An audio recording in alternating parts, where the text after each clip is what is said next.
Bring him down.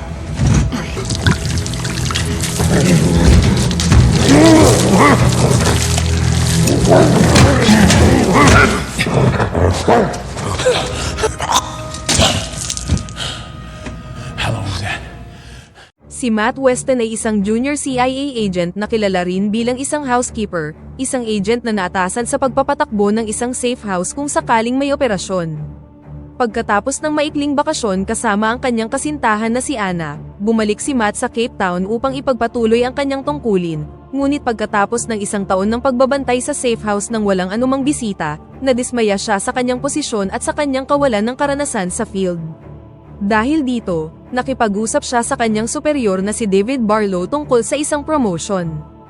Gayunpaman, ipinaliwanag ni Barlow na dahil sa kanyang kakulangan ng karanasan sa field, hindi siya kwalipikado para sa posisyon, at kailangan nila ng isa pang 4 na buwan ng housekeeping mula sa kanya hanggang sa suriin nila ang kanyang file.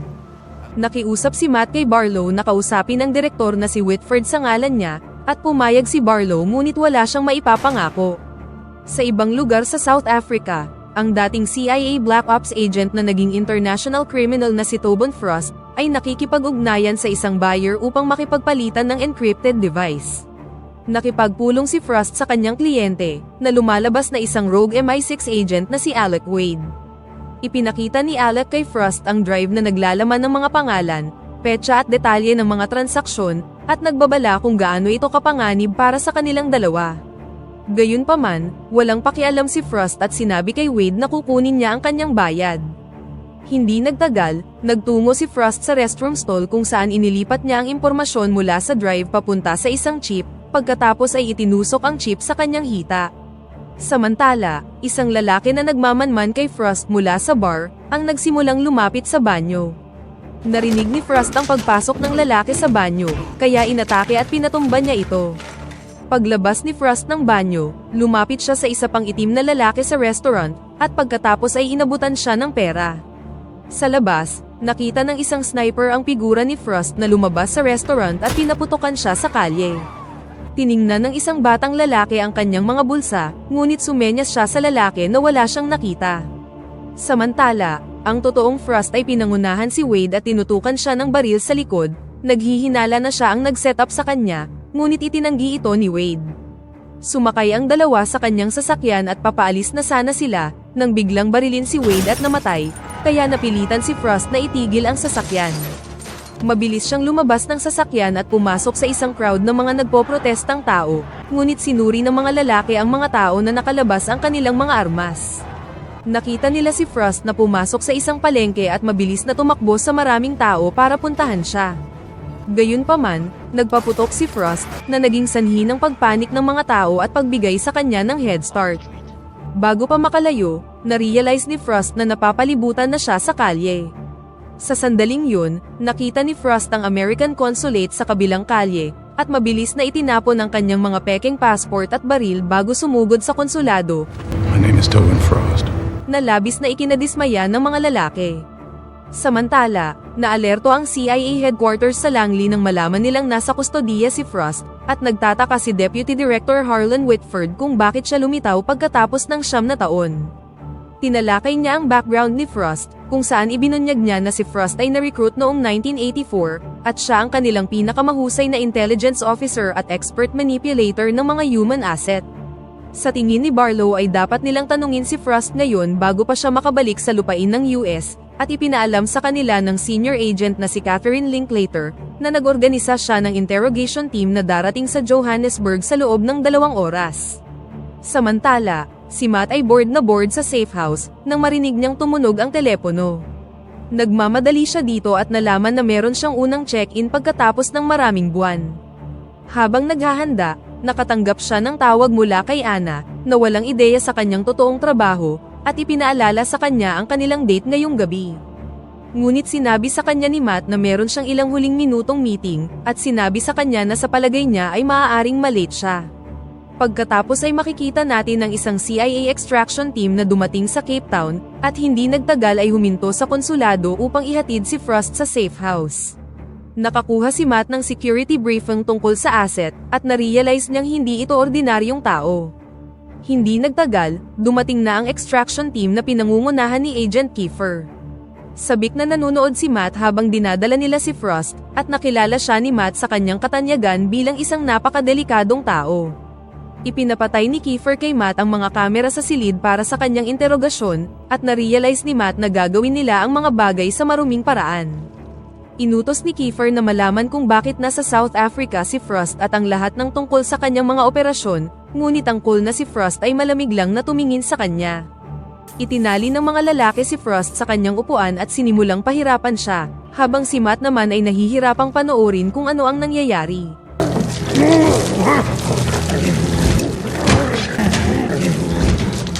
Nakaligtas si Frost sa unang round ngunit tumawa lang siya kay Kiefer. How long was that? Dahil dito, muling winoterboard ng mga lalaki si Frost, ngunit tiniis niya itong muli.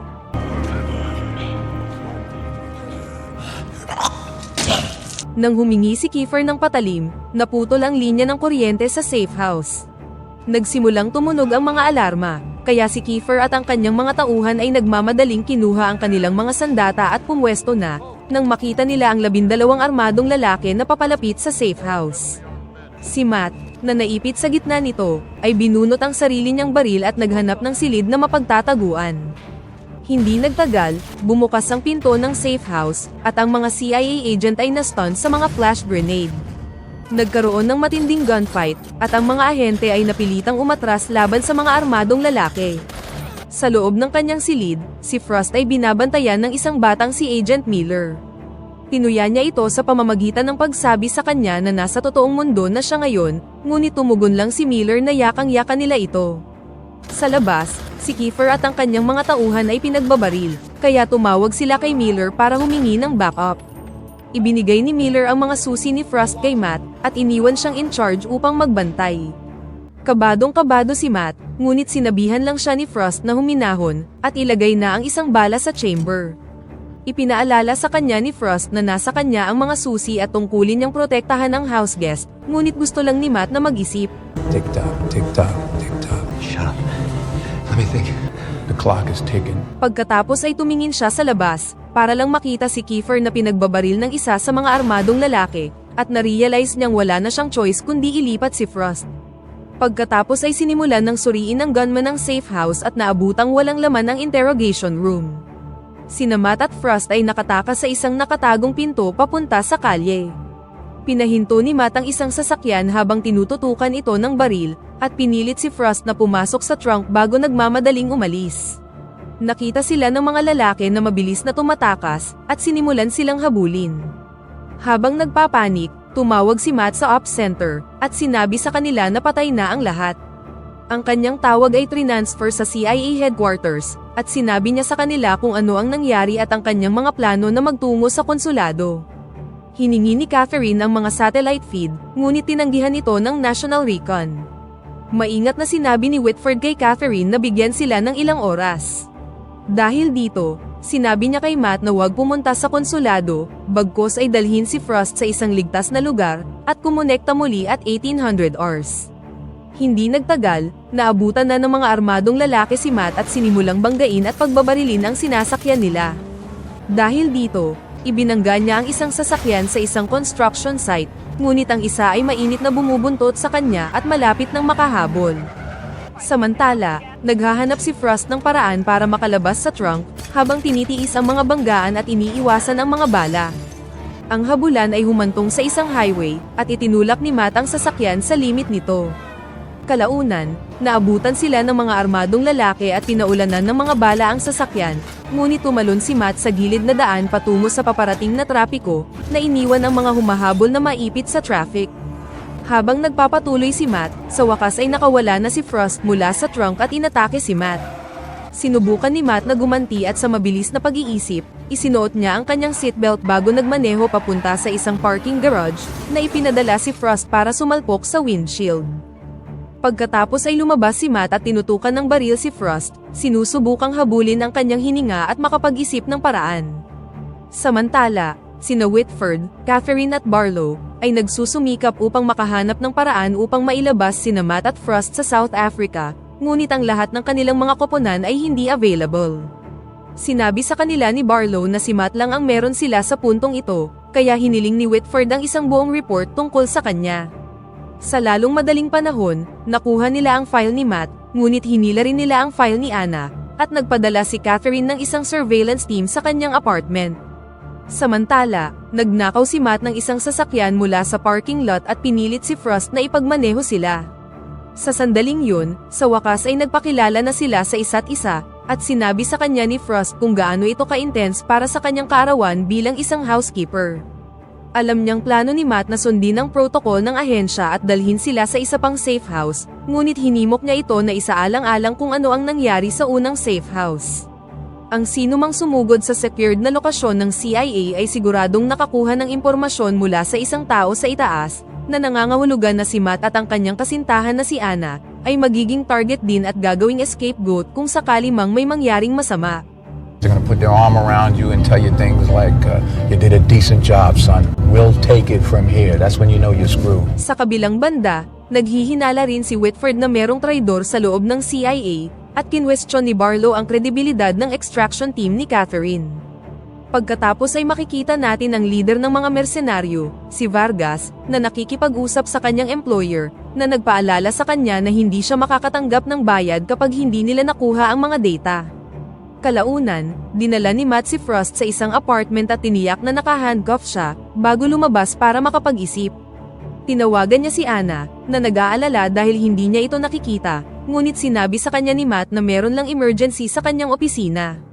Itinuro niya sa kanya na tumingin sa labas, kung saan nakita niya ang isang police car, kaya sinabihan siya ni Matt na manatili sa isang kaibigan ng ilang araw hanggang sa humupa na ang lahat. Pagkatapos ay bumalik na siya kay Frost, na narinig ang kanyang pag-uusap at sinabi sa kanya na walang puwang para sa isang tunay na relasyon sa linya ng kanyang trabaho. Sa halip na patulan ito, gustong malaman ni Matt kung ano ang pakay ng mga mersenaryo, ngunit patuloy na sinabi sa kanya ni Frost na ang kanyang pagsisinungaling kay Anna ay patuloy na madaragdagan, at sa huli, iiwan siya nito. Nang dumating na ang 1800 hours, nakipag-usap si Matt sa kanyang superior na si Barlow, na sinabi sa kanya na magiging mag-isa siya sa susunod na 12 oras, ngunit nakahanap sila ng isa pang safe house sa labas ng lungsod, at nagbigay din ng mga direksyon upang makuha ang GPS device na naglalaman ng lokasyong ito. Tinanong sila ni Matt kung paano natagpuan si Frost, ngunit sinabi sa kanya ni Barlow na tinitingnan pa nila ito sa ngayon. Pagkatapos nito, nagtungo na sina Matt at Frost sa isang abalang stadium kung saan matatagpuan ang GPS device sa isang locker. Sinabi sa kanya ni Frost na may oras pa siyang lumayo, ngunit tumanggi si Matt. Ilang sandali pa, nagtungo na ang dalawa sa stadium, kung saan kinuha ni Matt ang GPS device, at pagkatapos ay naglakad na sila patungo sa sasakyan. Ngunit nang hindi inaasahan, nagsimulang sumigaw si Frost para humingi ng tulong, kung saan iginiit niyang dinudukot siya, na umalerto sa ilang pulis sa malapit. Sinubukan ni Matt na kausapin ang mga pulis, inilabas pa ang kanyang baril, ngunit itinumba siya ng mga pulis at inaresto siya. Si Matt ay nahiwalay kay Frost, at dinala sa police station. Pagdating doon, sinabi sa kanila ni Matt na isa siyang pulis. Nalaman din ni Matt na dinala si Frost sa infirmary, ngunit hindi nagtagal ay nakita nilang nakahandusay na ang mga infirmary staff. Nang makita ni Matt si Frost sa mga kamera, wala siyang naging ibang choice kundi atakihin ang mga pulis na nagbabantay sa kanya. Nang makalaya, kinuha niya ang kanyang backpack at ginamit ang police radio upang ilihis ang mga pulis at i-clear ang daan para sa kanya. Kalaunan ay nahanap niya si Frost, na nagbabalat kayo bilang isang security guard, kaya kinuha niya ang kanyang baril at sumigaw sa kanya na huminto. Nakita ng isang pulis si Matt at nagsimulang magpaputok sa madla, kung saan natamaan ang isang babae, kaya napilitan si Matt na magpaputok para tumigil siya. Pagkatapos ay muling hinabol ni Matt si Frost at nakita siyang pumunta sa isang sulok, ngunit nang pumunta siya para tingnan ito, tinambangan siya ni Frost at dinisarmahan siya. Napilitan si Matt na lumuhod, natatakot na mamamatay na siya, ngunit nagpaputok lang si Frost sa tabi niya, at sinabi sa kanya na mga profesional lamang ang mga pinapatay niya, bago biglang naglaho. Hindi nagtagal, nalaman ni Catherine na si Frost ay nasa Johannesburg upang makipagkita kay Alec Wade, ang traidor na MI6 agent, at ngayon ay iniisip na may ipinasa siyang impormasyon kay Frost. Nais malaman ni Whitford kung ano ito, at nagdemand din ng internal investigation kay Kiefer at sa kanyang koponan. Samantala, nakahanap si Matt ng banyo kung saan siya nagpalit at naglinis ng sarili. Pagkatapos ay nakipag-ugnayan siya kay Barlow, kung saan sinabi niya sa kanya na nakatakas si Frost at kung paano niya itinumba ang isang pulis sa pagtatanggol sa sarili. Gusto niyang magpatuloy sa pagtugis kay Frost, ngunit inutos ni Catherine na isuko niya ang kanyang sarili para sa debriefing sa konsulado. Pagkatapos ay dumating si Whitford sa linya, na nagsabi kay Matt na ginawa niya ang isang mahusay na trabaho, ngunit sinabi na sila na ang bahala mula dito. We'll take it from here. Nang marinig ito, naalala ni Matt na ito ang mga salitang binalaan siya ni Frost kapag hindi na nila siya kailangan. Kinilala ni Matt ang utos, ngunit iniwan siya nitong nag-aalala at may malalim na iniisip. Iniisip ni Catherine na si Matt ay isang corrupt o walang kakayahan, ngunit ipinaalala sa kanya ni Barlow na ang koponan niya ang nabigo sa safe house. Pagkatapos ay inutusan silang dalawa ni Whitford na pumunta ng personal sa Cape Town para hanapin si Frost. Samantala, makikita si Frost na inaalis ang chip sa kanyang katawan, at pagkatapos ay inilagay ito sa loob ng isang bag. Sa sandali ding yun, inahit niya ang kanyang ulo at kinunan ng litrato ang kanyang sarili.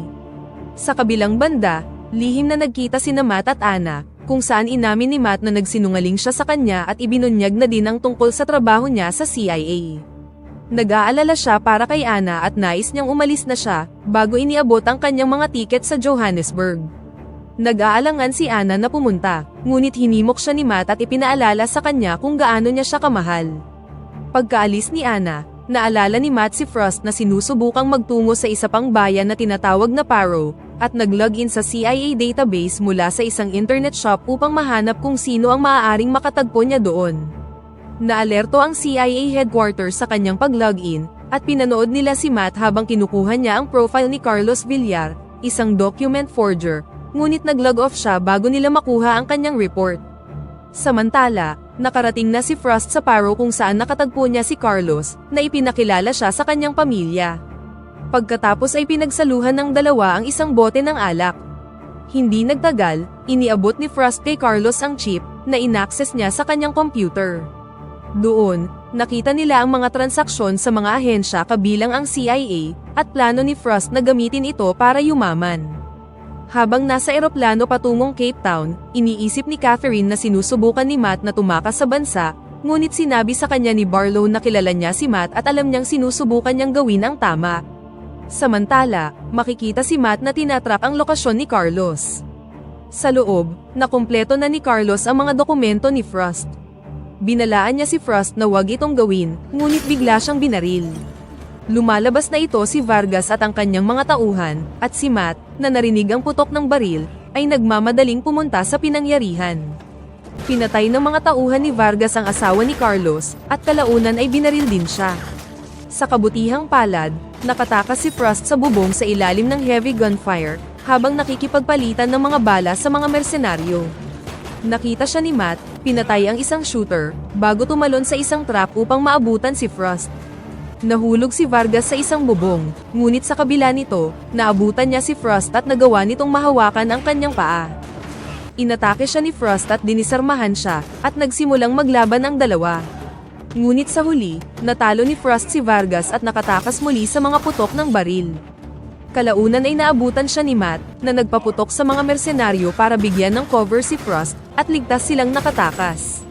Naiinis si Frost sa nangyari, ngunit nang tanungin niya kung paano siya nahanap ni Matt, nabangga sila ng isang van.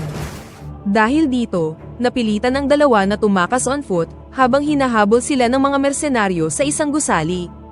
Naghintay sina Frost at Matt para sa mga lalaking naghahanap sa kanila, at nang makalapit na sila, inilunsad nila ang kanilang pag-atake. Mahusay nilang nilabanan ang mga shooter, ngunit sa panahon ng labanan, nabaril si Frost at hindi maganda ang itsura nito. Samantala, nilabanan ni Matt ang kanyang attacker at nagawang mabaril siya sa binti. Inutos ni Matt na malaman kung kanino sila nagtatrabaho. Nang tumanggi siyang magsalita, sinubukan ni Matt na kunin ang mga sagot sa pamamagitan ng pagbabanta na papatayin siya. Samantala, naglakad si Frost pababa sa hagdanan patungo kay Matt, at narinig niya nang umamin ang lalaki na ipinadala sila ng CIA, na iniwan si Matt na hindi makapaniwala at nalilito. Pagkatapos nito, sina Matt at Frost ay sumilong sa loob ng isang pharmacy, kung saan inasikaso ni Frost ang kanyang sugat. Sinabihan niya si Matt na huwag patayin ang mga inosenteng tao at naalala ang nangyari sa nakaraan, kung saan ang isang air traffic controller, na isa ring Black Ops, ay pinabagsak ang isang eroplanong may daladalang whistleblower, at lagi siyang binabangungot nito. Plano pa rin ni Matt na dalhin siya sa safe house, ngunit ang nanghihina ng si Frost ay sinabihan lang siya ng good luck. Hindi nagtagal, ang dalawa ay nagmaneho na patungo sa safe house, kung saan si Frost ay nakahiga sa may front seat. Si Catherine, na nakarating na sa Paro, ay iniisip na nagtatrabaho na ngayon si Matt kay Frost mula nang sabay silang tumakas, ngunit alam ni Barlow na dadalhin siya ni Matt sa safe house at kailangan nilang pumunta doon. Samantala, huminto sina Matt at Frost malayo mula sa safe house, at nilakad ang natitirang bahagi ng daan. Doon, nakilala nila ang housekeeper na si Keller, ngunit hindi siya pinagkakatiwalaan ni Matt at pinanatili siyang tinututukan ng baril. Inutusan niya si Keller na iposa si Frost sa isang tubo, bago siya nagpasama sa control room upang i-report ang kanilang pagdating. Sa kabilang banda, nakarating na si Catherine sa safe house at nakitang naghihintay na si Barlow doon. Pagdating doon, nalaman niya na nakakuha si Alec ng intel na ibinenta niya naman kay Frost. Nang hindi inaasahan, biglang binaril ni Barlow si Catherine sa gilid ng kalsada. Samantala, sina Matt at Keller ay naghihintay sa safe house, nang sabihin sa kanya ni Keller na pareho lang sila, dahil 10 buwan na rin siyang naghihintay para sa ilang aksyon. Nang marinig ito, saglit na ibinaba ni Matt ang kanyang guard, ngunit bigla siyang inatake ni Keller. Gumanti naman si Matt at inatake si Keller, at ang dalawa ay nalaglag sa may bintana. Ngunit sa panahon ng pakikibaka, ang dalawa ay nagawang masaksak ang isa't isa gamit ang mga tipak ng salamin. Nagkaroon ng malubhang injury si Matt, ngunit itinulak niya ang sarili para atakihin si Keller. Sa huli, natrap siya ni Matt sa isang chokehold, at kumapit sa kanyang buhay hanggang sa mapatay niya si Keller. Kahit nanghihina, pasuray-suray na lumapit si Matt kay Frost, at humingi ng paliwanag kung bakit siya pumunta sa Cape Town. Ipinakita sa kanya ni Frost ang chip, kung saan ibinunyag niya na naglalaman ito ng katibayan ng katiwalian at panunuhol na kinasasangkutan ng CIA, MI6, at iba pang intelligence agencies, na pinagsama-sama sa isang Mossad intelligence report. Sa tingin ni Matt ay kailangan na nilang tumakas, at pagkatapos ay ibinigay sa kanya ang mga susi upang palayain ang sarili. Gayunpaman, iniwan siya ni Frost doon, at hindi pinansin ang mga pakiusap ni Matt na huwag siyang iwan. Makalipas ang ilang sandali, nagising si Matt at nakita ang sarili na kasama na si Barlow. Sinabi ni Barlow kay Matt na ipinagmamalaki niya siya. Sinabi niya rin kay Matt na pinatay ni Frost si Keller. Ngunit nang itama siya ni Matt, iginiit ni Barlow na si Frost ang gumawa nito at pinatay din niya si Catherine. Pagkatapos ay pumasok si Vargas sa silid, at dito nabunyag na si Barlow ang kanyang employer.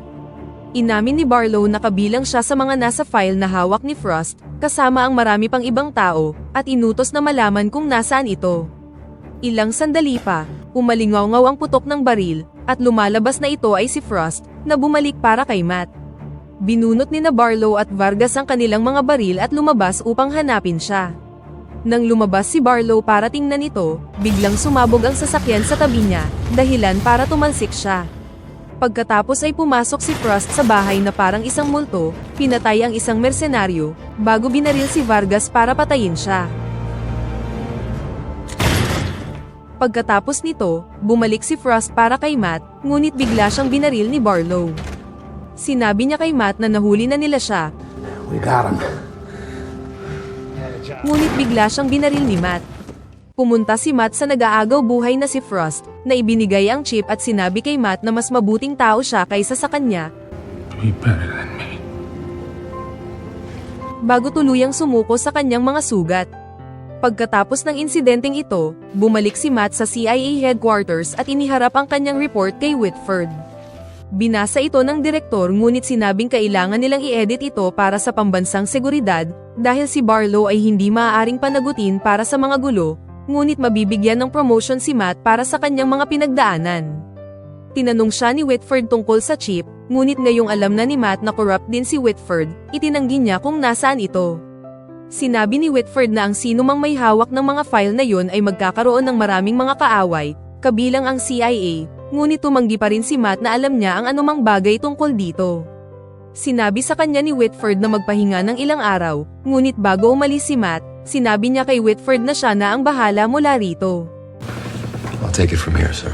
Sa lalong madaling panahon, ang mga file ay inilabas sa publiko at maraming mga agent mula sa iba't ibang mga ahensya, kabilang si Whitford, ay nadawit at naaresto. Sa huling eksena, naglakbay si Matt sa Paris at palihim na pinagmamasdan si Anna habang nakaupo siya kasama ang ilang mga kaibigan sa isang diner. Napansin ni Anna si Matt sa kabilang kalye at ngumiti bago siya umalis, at dito na nagtatapos ang pelikula. Pakipindot naman ng like button kung nagustuhan mo ang pelikula at kung hindi naman, pindutin mo ng 2 beses ang dislike button para lang makasiguro.